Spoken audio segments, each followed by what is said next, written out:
왜 남자만 여자를 지켜요? 초등학교 6학년 교사 이모 씨는 최근 양성평등 교육 시간에 강남역 살인사건을 예로 들며 불안해하는 여성들을 보호하기 위해 남학생들이 동참해야 한다. 고 말했다가 이런 반발을 들었다. 자신의 말이 끝나자마자 남학생 3에서 4명이 손을 들어 그건 평등이 아니에요. 선생님 매갈 페미니스트 비하 용어 이에요? 와 같은 질문과 항의를 쏟아낸 것이다. 교사 이 씨는 선생님은 남학생, 여학생 모두 평등하게 생각한다고 설명하고 아이들을 진정시키느라 진땀을 뺐다. 고 말했다. 인천의 중학교 교사 박모 여 45 씨는 지난달 교무실에 찾아온 남학생들에게 항의를 받았다. 이 학교에는 탈의실이 없어 체육 시간을 앞두고 여학생은 교실, 남학생은 화장실에서 체육복을 갈아입는다.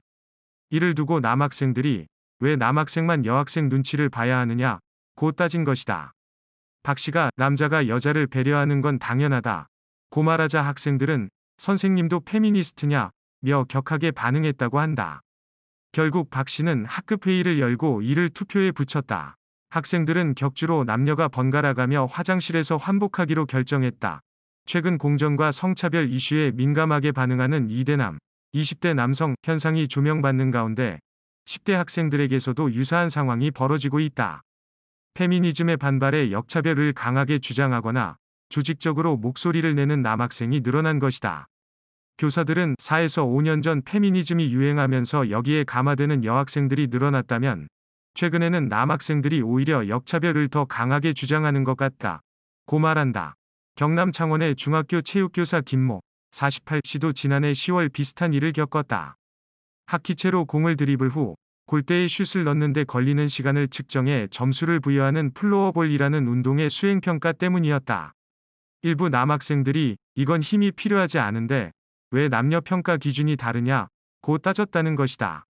김 씨는 체육 수행평가에서 여학생들 기준이 낮은 것은 당연하다고 생각했는데 남학생들이 여기에 불만을 느끼는 것을 보고 크게 놀랐다. 면서 공 다루는 것은 남학생이 익숙하니 어쩔 수 없다고 설명했지만 인정하지 못하는 학생도 있는 것 같았다. 고 말했다. 남 여학생들이 모두 성문제에 민감하게 반응하면서 학생들 간 갈등이 극단으로 치닫는 경우도 적지 않다. 서울시 교육청에 따르면 2016년 성희롱 성추행 신고로 자치위원회가 열린 사건은 385건이었지만 2019년에는 620건으로 3년 만에 60% 이상 늘었다. 서울의 한 보건교사 김모 씨는 학생들이 적극적으로 성폭력 신고를 하게 된 것은 반길 일이지만 함께 농구를 하다 남학생 손이 여학생 가슴을 닿았다거나 XX년과 같은 욕설로 성희롱 성추행 신고가 접수되는 등 판단이 어려운 사건들도 함께 늘었다. 면서 이런 경우엔 애초에 남녀 학생들 간 적대감이 커서 합의가 잘 되지 않는다. 고 말했다.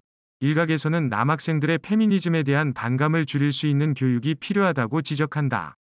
여성운동가 오세라비, 본명 이영희 씨는 최근 10대 남학생들의 페미니즘에 대한 반감은 20, 30대 남성의 반감보다 더 높다. 면서 여성은 피해자, 남성은 가해자로만 묘사하는 양성평등 교육으로 이들을 설득하는 데는 한계가 있다. 고 말했다.